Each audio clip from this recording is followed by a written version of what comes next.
사도신경으로 신앙 고백하시겠습니다. 전능하사 천지를 만드신 하나님 아버지를 내가 믿사오며 그 외아들 우리 주 예수 그리스도를 믿사오니 이는 성령으로 잉태하사 동정녀 마리아에게 나시고 본디오 빌라도에게 고난을 받으사 십자가에 못 박혀 죽으시고 장사한 지 사흘 만에 죽은 자 가운데서 다시 살아나시며 하늘에 오르사 전능하신 하나님 편에 앉아 계시다가 저로서 산자와 죽은 자를 심판하러 오시리라. 성령을 믿사오며 거룩한 공회와 성도가 서로 교통하는 것과 죄를 사하여 주시는 것과 몸이 다시 사는 것과 영원히 사는 것을 믿사옵나이다. 아멘. 찬송가 425장 찬송하시겠습니다.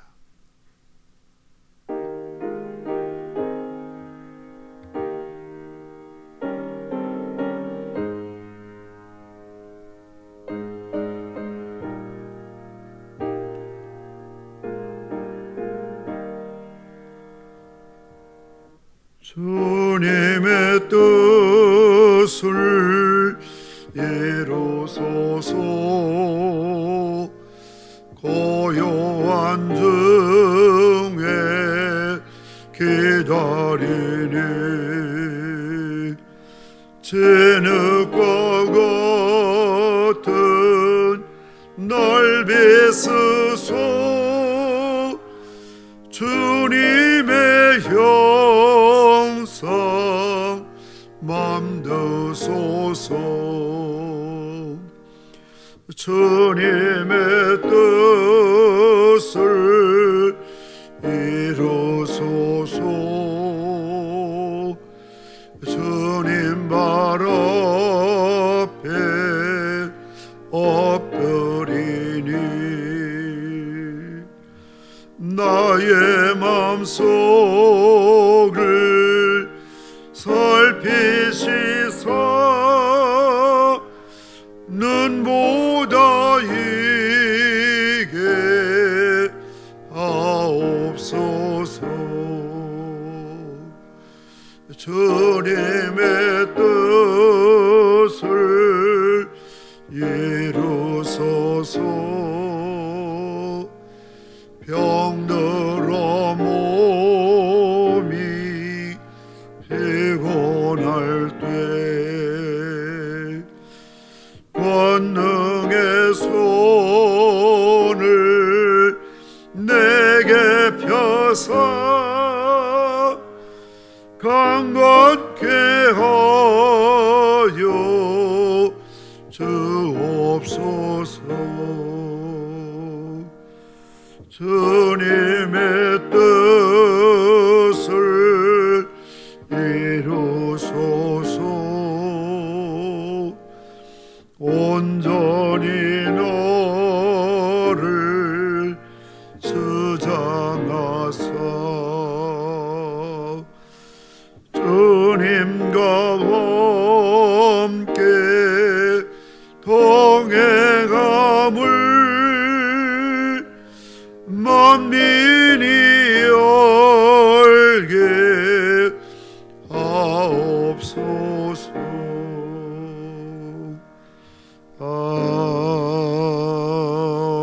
아멘. 합심으로 기도하는 시간을 갖도록 하겠습니다. 영주에 있는 제 동기 목사님이 몇 달 전에 코로나 확진이 되어서 병원에 입원해 있다가 건강한 몸으로 퇴원했는데 식당에 가도 가게 가도 심지어 교인들조차도 깊이 인물처럼 낙인을 찍어서 정말 스트레스를 굉장히 심하게 받았습니다. 그래서 그런지 급성 위암이 와서 항암 8차까지 이렇게 치료를 했는데요.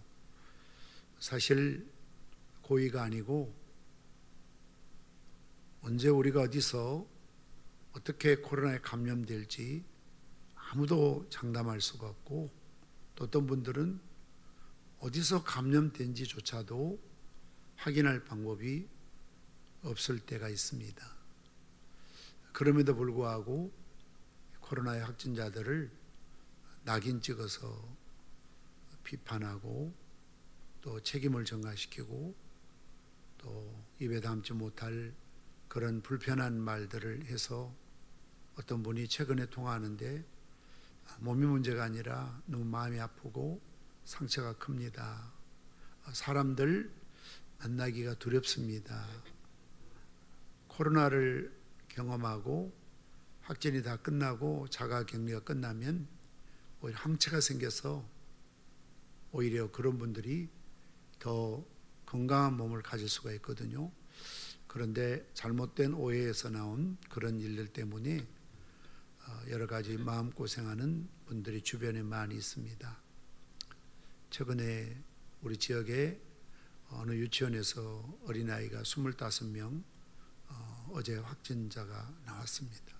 초등학교 어린이집 거의 우리 관내에 학교에서 특히 어린아이들이 확진자가 계속 나오고 있습니다. 그 부모들, 학원, 또 관계된 이런 동선들이 굉장히 지금 복잡해서 힘들어하고 있습니다. 그래서 어쩔 수 없어서 지난 주일에도 우리 교육부는 영상 예배, 온라인 예배 드렸는데 다가오는 주일도 성탄 주일도 졸업 예배도 아이들을 교회로 나오게 하는 것이 굉장히 염려스럽고 힘든 일입니다. 속히 코로나가 종식되어서 다음 세대들이 무너지지 않게 하나님 자비와 공유를 베풀어 주시고 오늘도 병상에 있는 약한 자들, 사경을 헤매고 있는 그런 분들도 계시고 중환자실에 있는 분이 계시는데 여러분들이 기도하셔서 치료의 강선을 바라셔서 속히 쾌차케 하시고 교회로, 가정으로, 일상으로 회복될 수 있도록 은혜를 베풀어 주옵소서. 또 상중에 있는 우리 성도들도 있는데 하나님 위로하시고 부활의 산 소망으로 새 힘을 얻게 하여 주시옵소서. 또 연말에 다음 주일 공동회에 또 정직 임명 그리고 또 성구 영신 예배 등 많은 그런 또 교회 중요한 행사를 앞두고 있습니다.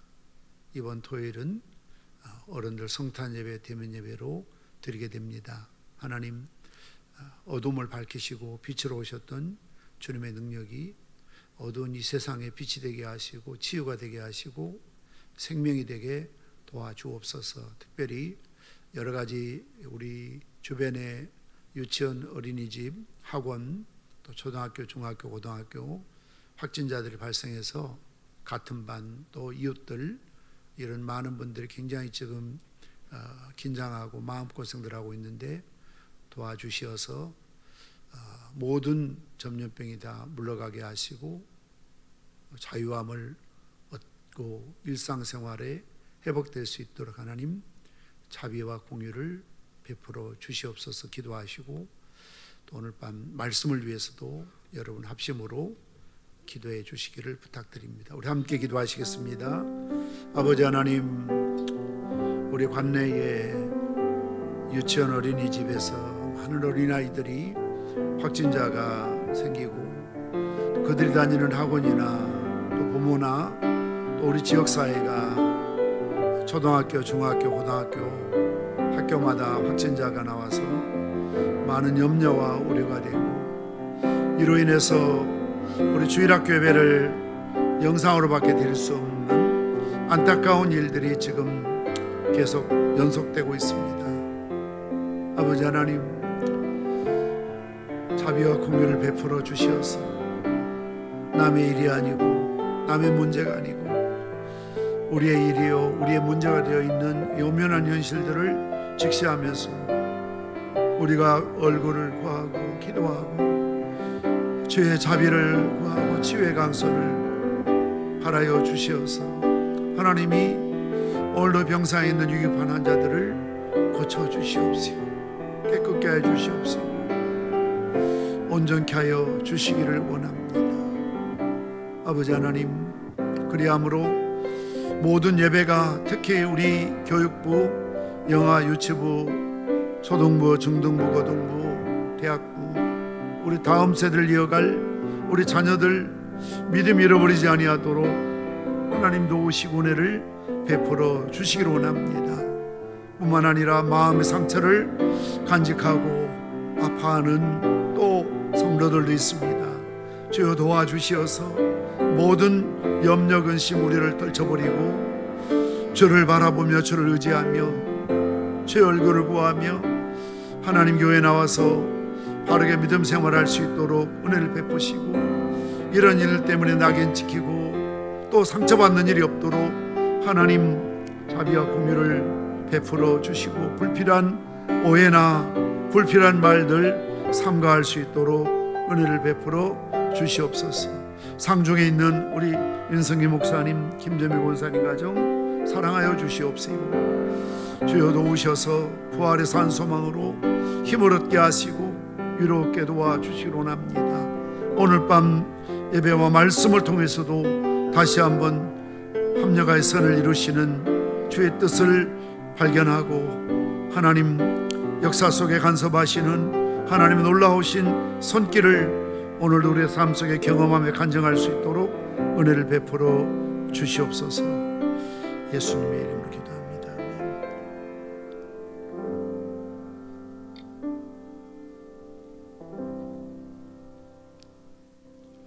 하나님 말씀 함께 보시겠습니다. 사도행전 18장 12절에서 23절 말씀까지를 교독하시겠습니다. 사도행전 18장 12절에서 23절 말씀까지를 교독하십니다.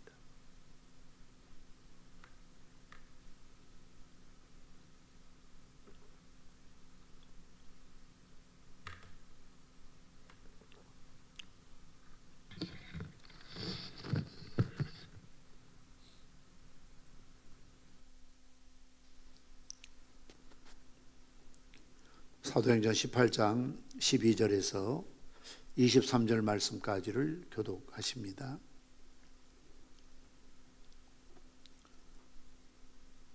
갈리오가 아가야 총독되었을 때에 유대인이 일제 일어나 바울을 대적하여 법정으로 데리고 가서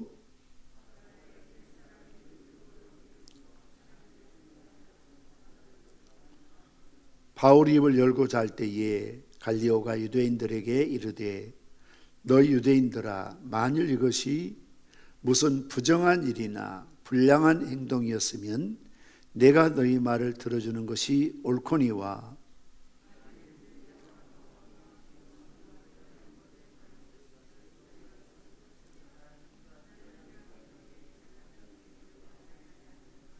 그들을 법정에서 쫓아내니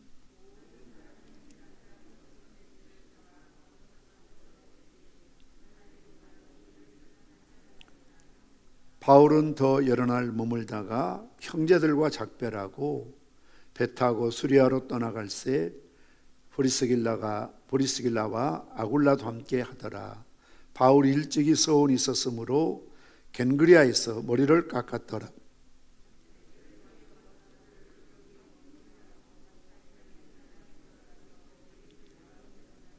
여러 사람이 더 오래 있기를 청하되 허락하지 아니하고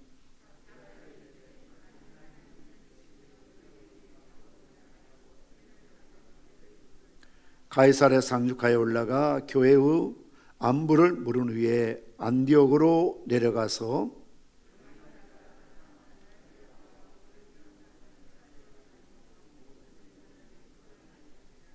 아멘.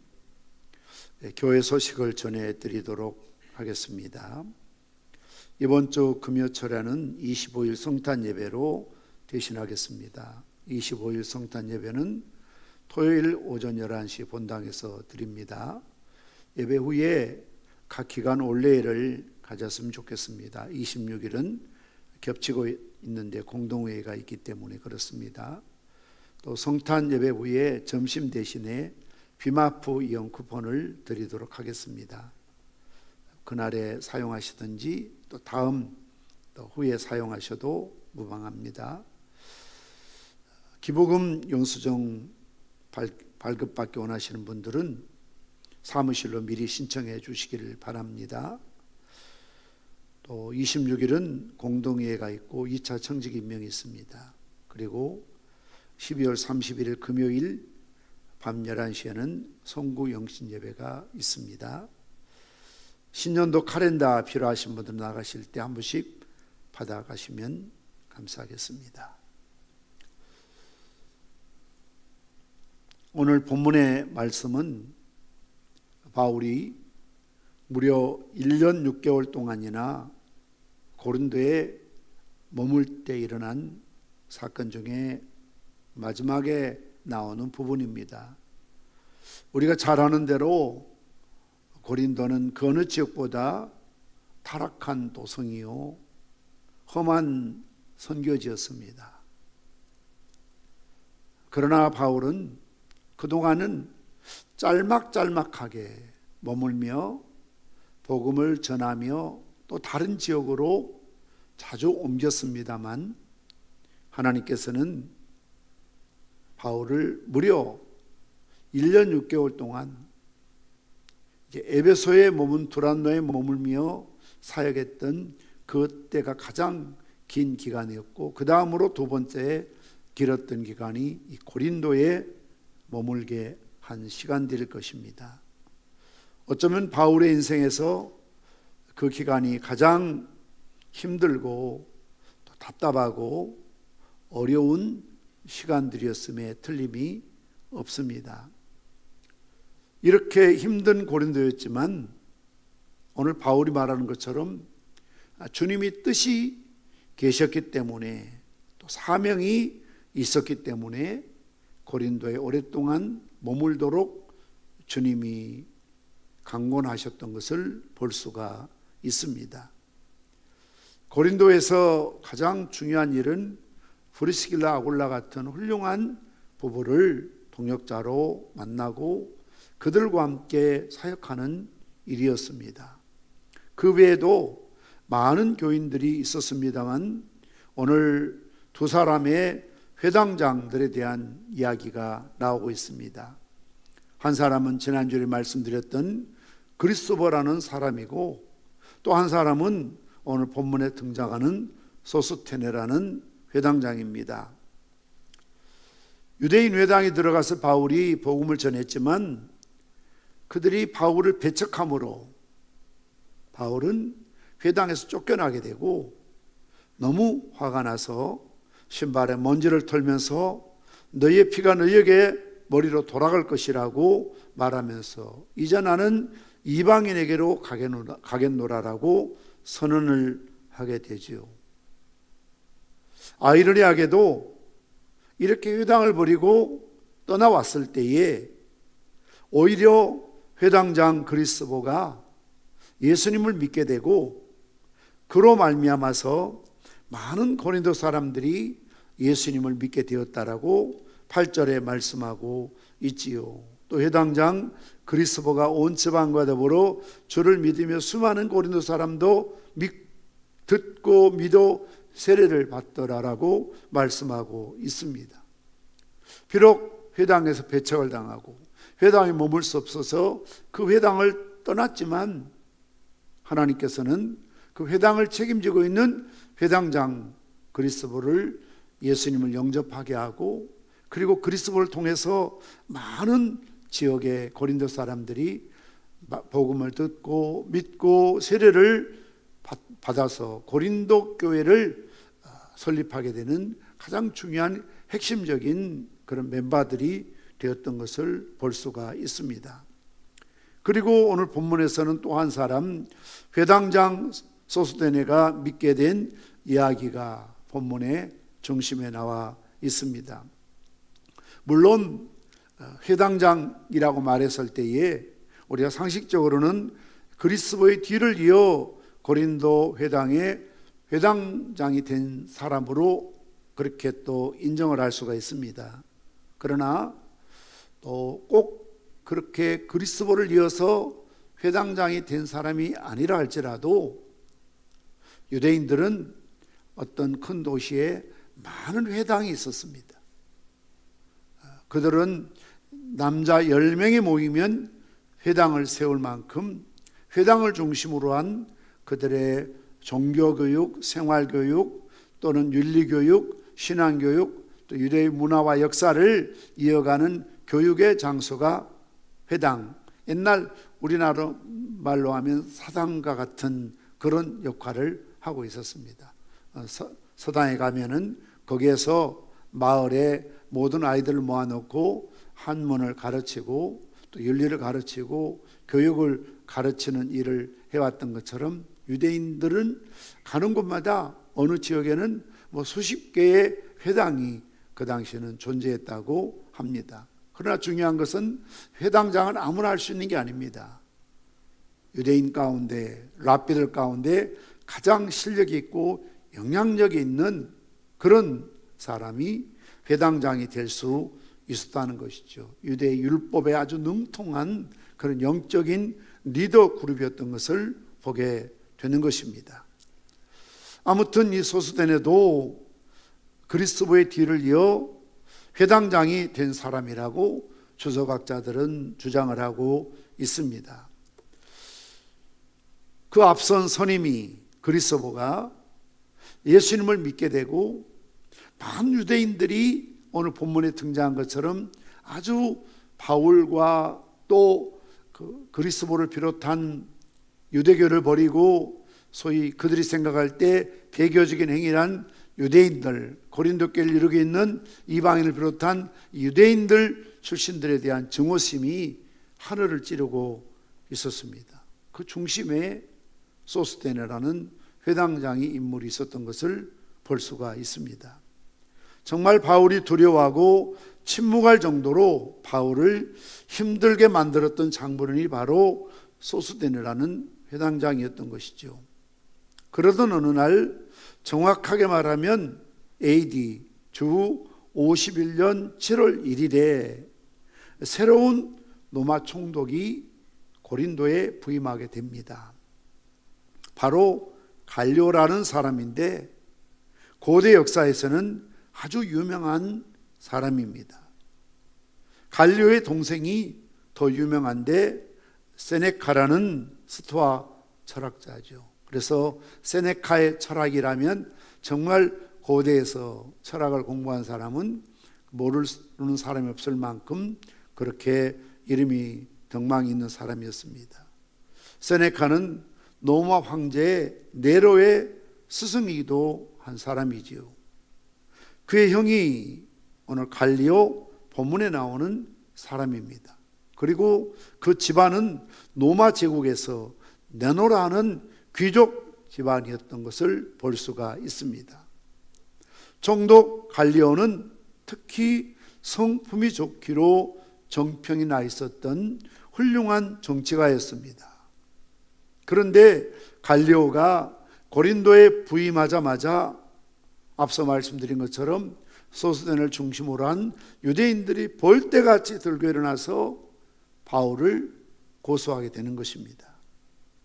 오늘 12절 말씀 보면 갈리오가 아가야 총독되었을 때에 유대인이 일제히 일어나 바울을 대적하여 법정으로 데리고 가서 말하되 이 사람이 율법을 어기면서 하나님을 경외하라고 사람을 권한다 하거늘 자기들이 봤을 때는 앞뒤가 맞지 않는 논리라는 거죠.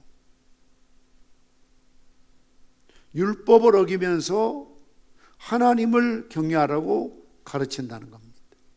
자기들이 생각할 때는 율법을 잘 지키는 것이 하나님을 경외하는 것이라고 배우고 그렇게 알아왔는데 바울이 나타나서 구약의 율법 더 이상 할례나 유대인의 전통을 지켜야만 하나님 경외하는 것이 아니다.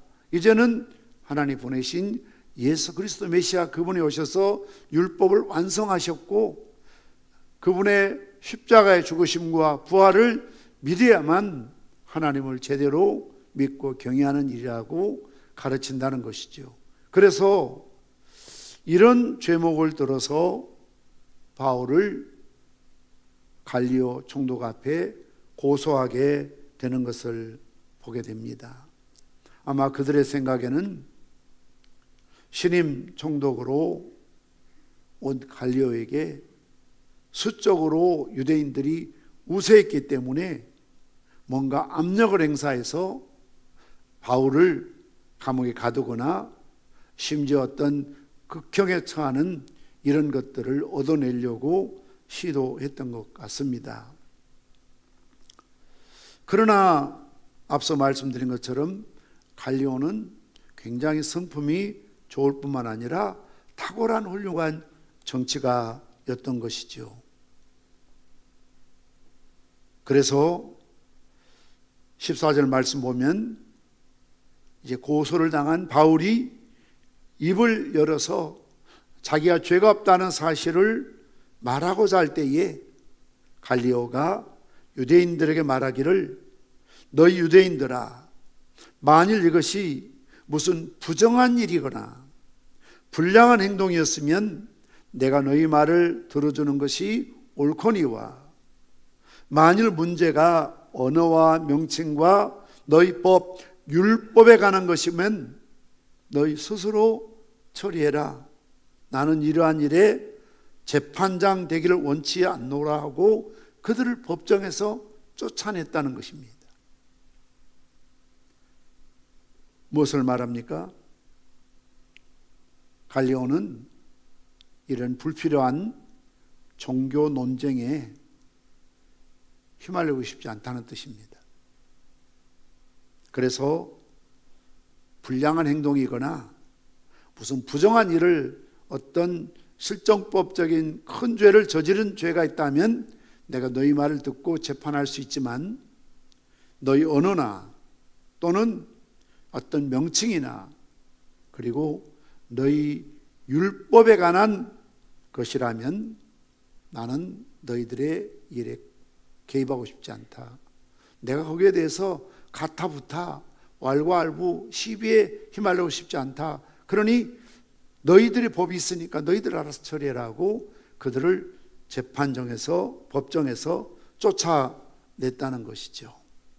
자, 그런데 문제는 이 일에 가장 앞장섰던 인물이 누굽니까? 회당장 소스테네라는 사실이죠.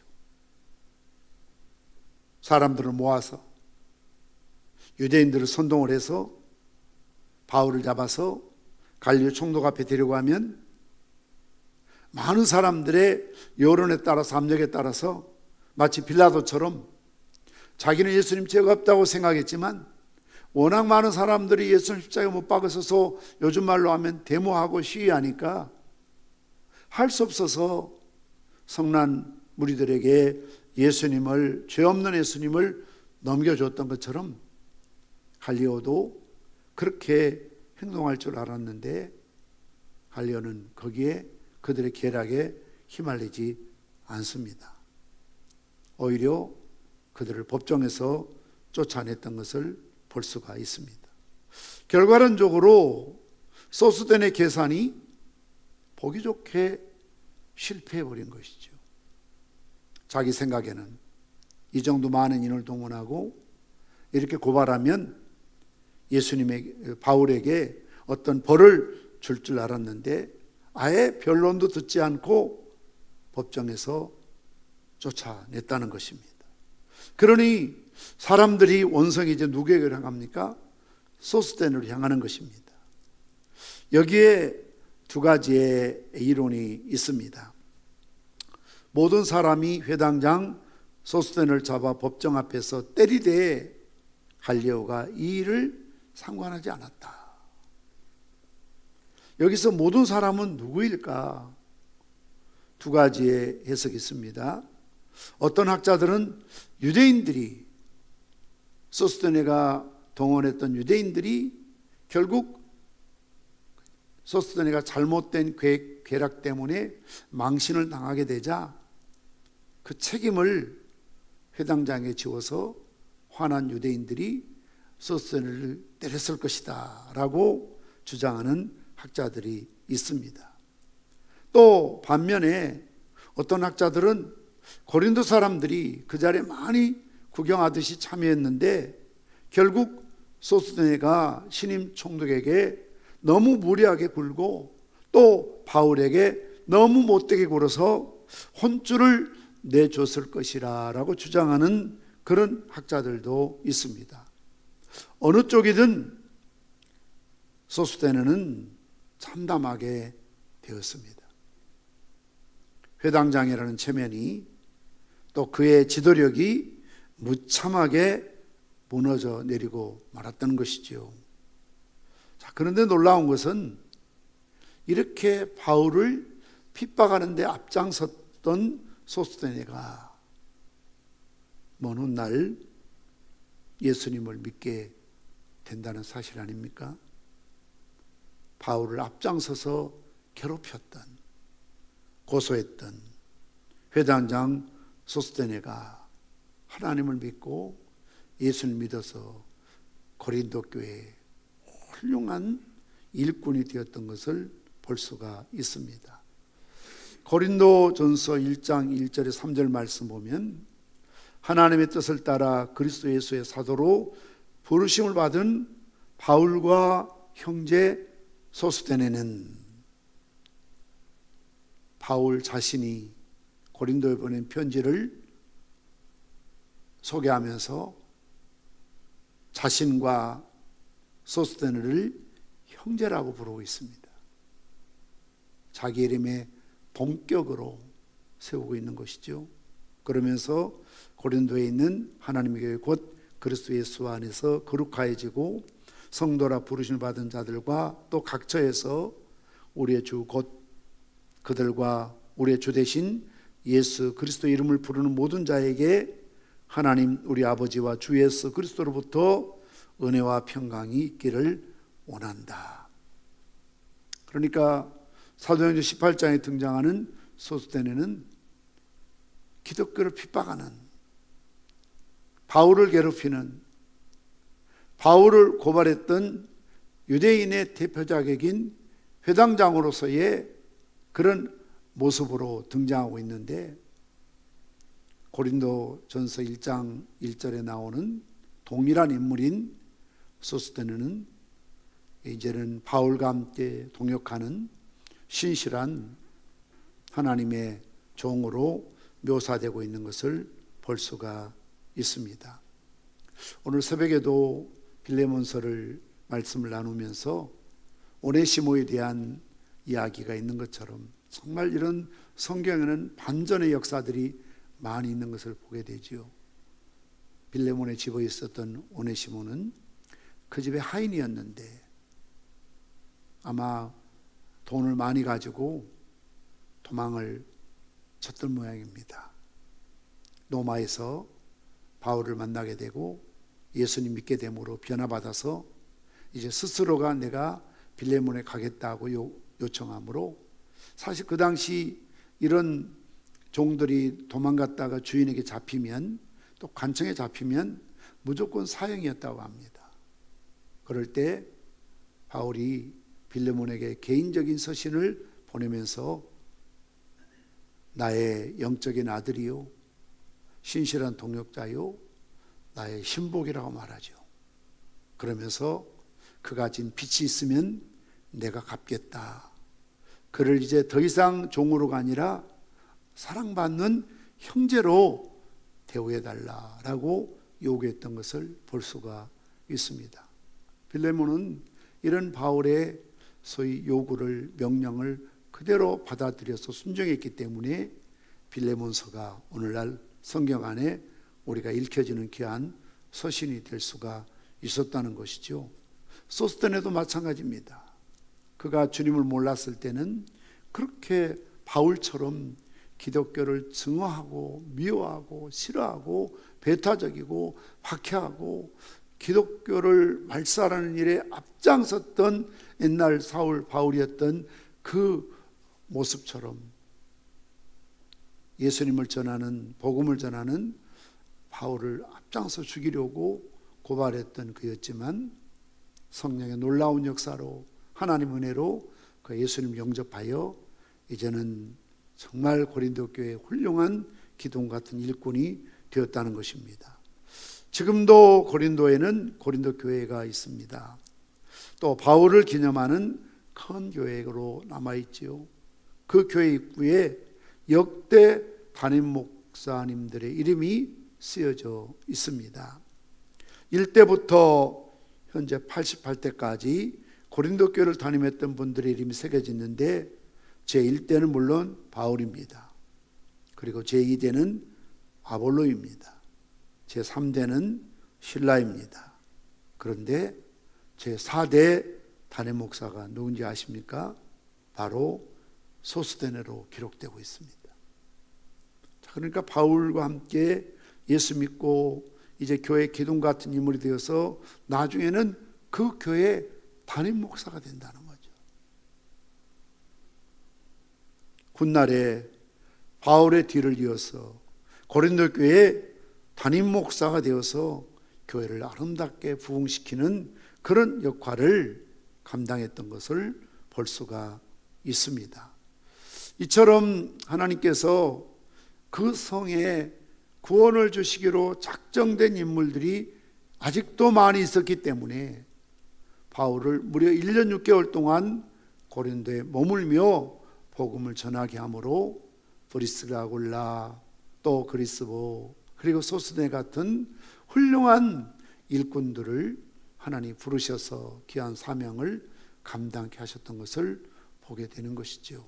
우리가 이 지역에 또 평상교 여러분들이 머물게 되는 것도 결코 우연이 아니다라고 생각하시고 하나님께서 또 나에게 어떤 사명이 있기 때문에 뭐 바울처럼 또 아볼로처럼 신라처럼 소스네처럼 뭐 담임 목사의 큰 어떤 일은 아니라 할지라도 내게 맡겨진 내 삶의 현장에서 하나님 나에게 주신 어떤 사명이 있기 때문에 나를 이곳에 이 교회에 머물도록 하나님이 역사하셨구나라고 생각하셔야 됩니다. 바울이 이제 고린도에 좀 더 머물러 있다가 브리스길라 아굴라와 부부와 함께 수리아로 가는 길에 고린도에서 10km 떨어진 고린도 외향 갱그리아에서 서원이 있어 머리를 깎았다라고 오늘 18절에 말씀하고 있지요. 18절 말씀 보십시오. 같이 한번 읽겠습니다. 시작. 바울이 더 여러 날 머물다가 형제들과 작별하고 배 타고 수리아로 떠나갈새 브리스길라 아굴라도 함께 하더라. 바울이 일찍이 서원이 있었으므로 갱그리아에서 머리를 깎았더라. 자, 바울이 서원이 있으므로 갱그리아에서 머리를 깎았다는 거죠. 구약 성경 민수기 말씀 보면 서원이 있을 때 어떤 그런 굳은 의지나 마음을 표현하기 위해서 소위 삭발, 머리를 깎기도 했습니다. 자, 그렇다면 어떤 소원이 있었을까? 두 가지로 우리는 추론해 볼 수가 있습니다. 늘 바울이 이야기했던 것처럼 그 몸에 육체 가시가 있었지요. 그것을 안질병 또는 간질병이라고 말합니다. 어쩌면 다메섹 도상에서 강렬한 빛에 의해서 사흘 동안 시력을 잃을 때가 있지 않았습니까? 그래서 바울은 그 이유인지 모르지만 아무튼 시력이 좋지 않아서 늘 힘들어 했었지요. 또 이런 어떤 간질병이라는 헬라어 단어가 유사어가 안질이라는 헬라어 유사 단어가 간질병입니다.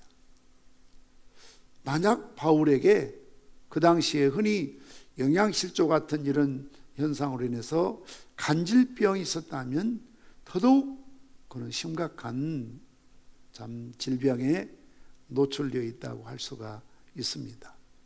그래서 바울이 말하기를 너희들이 할 수만 있으면 눈이라도 빼어서 나를 주었으리라. 또 바울이 어떤 편지에 보면 잘 보이지 않기 때문에 내가 마지막은 친필로 써서 확인하고 보낸다, 그런 표현을 쓰고 있습니다.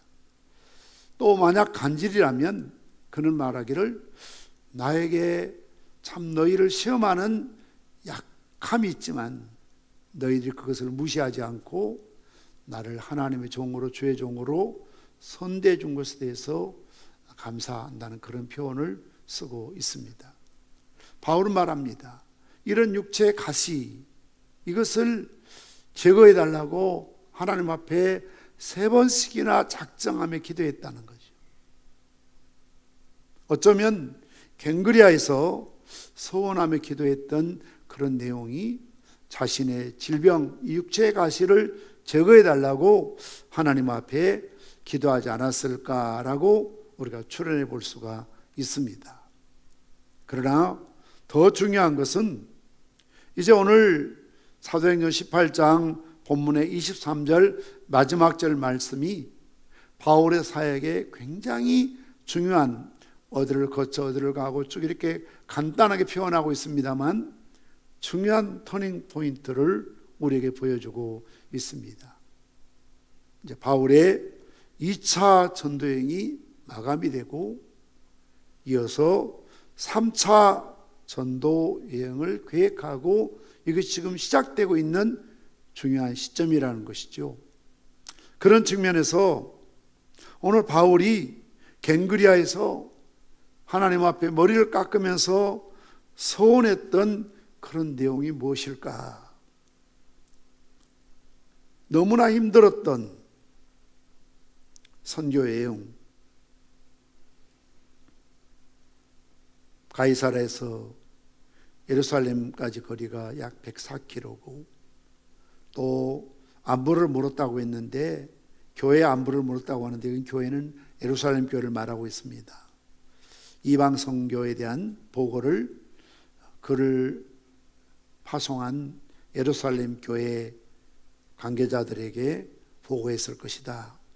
그리고 예루살렘에서 480km나 떨어진 안디옥까지 다시 귀환하게 되는 것이죠. 안디옥 교회는 바울을 선교사로 바울과 바나바를 파송했던 그런 파송해준 교회입니다.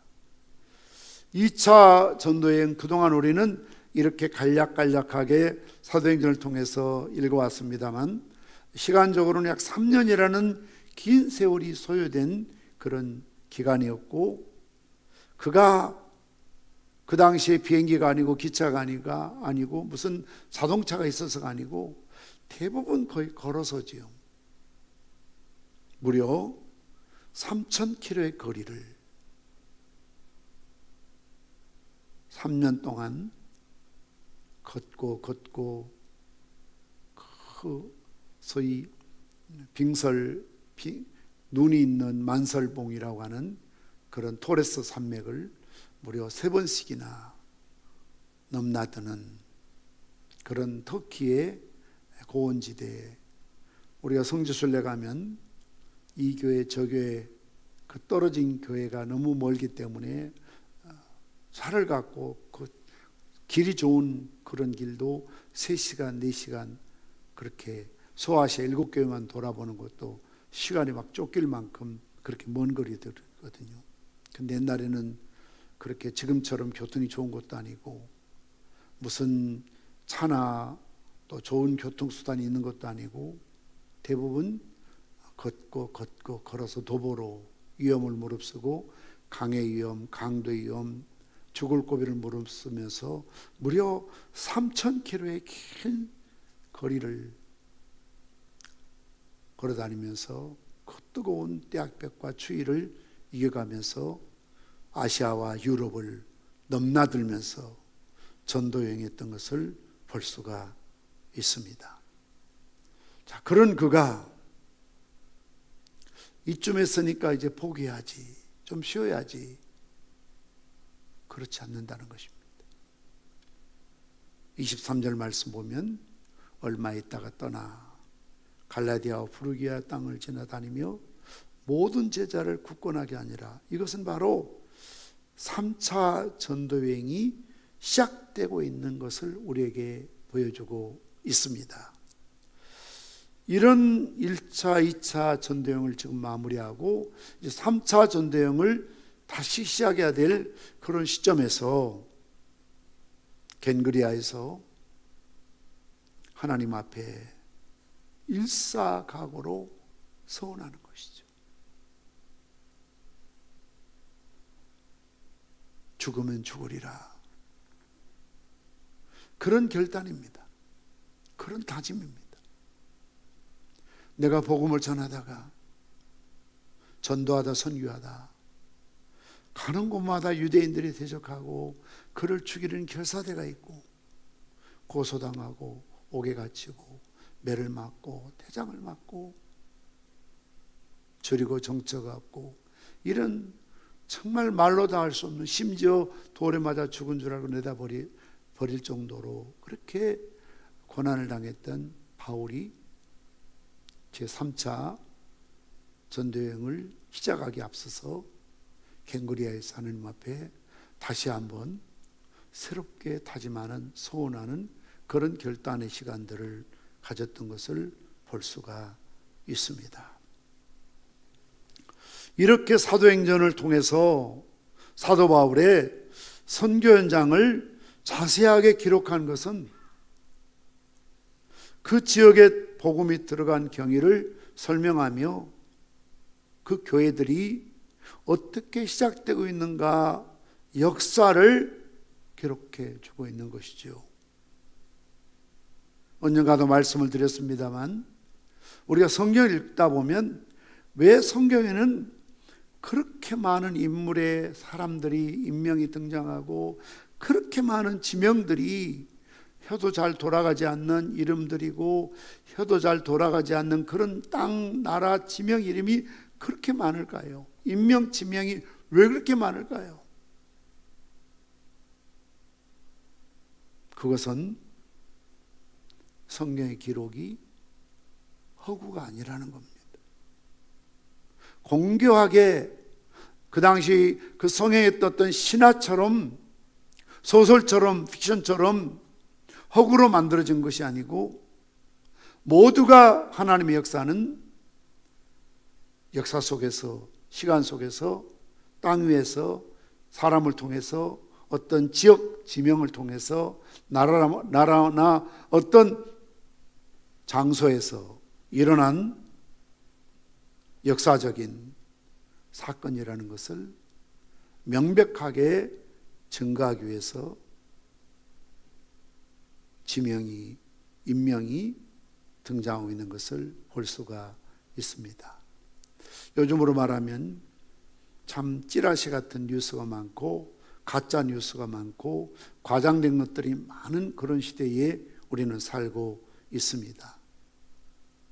그러나 하나님 말씀은 거짓이 없는 진실된 역사 속에 이루어진 사건이라는 것을 독자들에게, 오늘 이 시대의 우리들에게 알리기 위해서 어떻게 초대교회로부터 복음이 예루살렘과 유다와 사마리아와 땅끝까지 증거되어서 오늘 대한민국 이 지역, 우리의 살고 있는 이곳까지 복음이 오게 되었는지, 마치 한국 기독교 역사를 더듬어 보면 외국 선교사님들이 와서 좀 교회를 세우고 학교를 세우고 병원을 세우고 복음을 전하고 거기에서 계속 뿌리에 뿌리를 거쳐서 전국으로 어느 지역이든지 하늘에서 툭 떨어지고 땅에 솟아난 교회는 한 군데도 없습니다.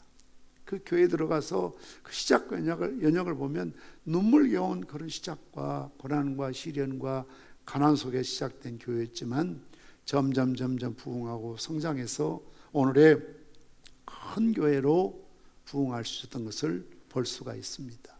뭘 말합니까?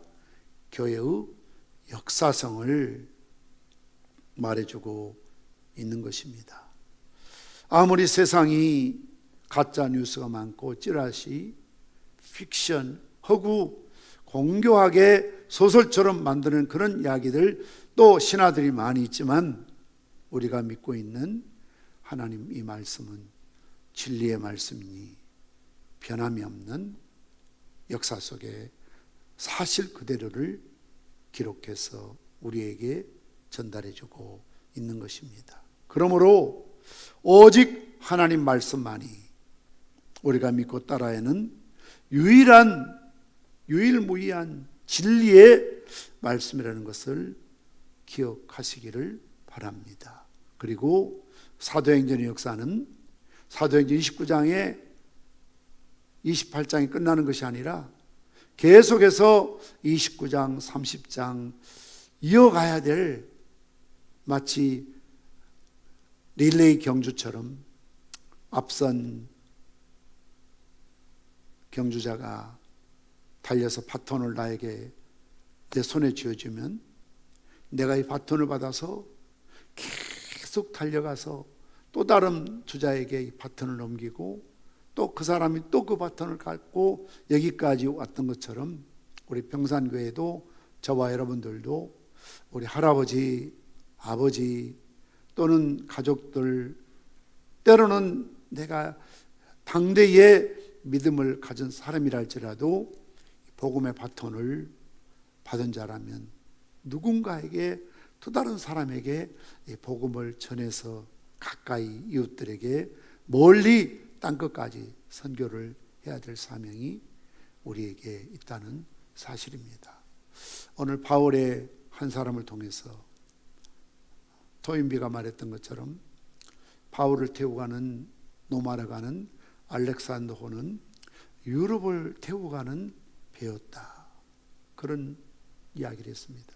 한 사람 바울을 통한 이 복음의 열정이 소아시아뿐만 아니라 전 유럽을 복음화시키는 원동력이 되었던 것처럼, 비록 우리가 힘이 없고 때로는 연약해 보일지 모르지만 나 한 사람에게 주어진 이 복음의 불씨가, 작은 불씨지만 그것이 활활 타오르기만 하면 온 산을, 온 세계를 불태워도 남을 수 있는 복음의 전초기지, 복음의 전진기지로, 복음의 불씨로 타오르게 될 줄 믿습니다.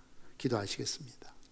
아버지 하나님, 사도행전 18장 23절은 이제 사도 바울이 약 3년에 걸쳐서 무려 3,000km나 되는 아시아와 유럽을 넘나드는 2차 전도여행을 마무리하고 갈라디아, 부르기아 땅을 지나 다니며 이제 믿는 제자들을 굳건하게 세워가는 3차 전도여행이 시작되고 있는 것을 다시 한번 보게 됩니다. 성경에 기록된 수많은 인물들, 그리고 지명들, 사건들은 얼마나 성경이 역사적인 진실인가를 우리에게 보여주고 있습니다.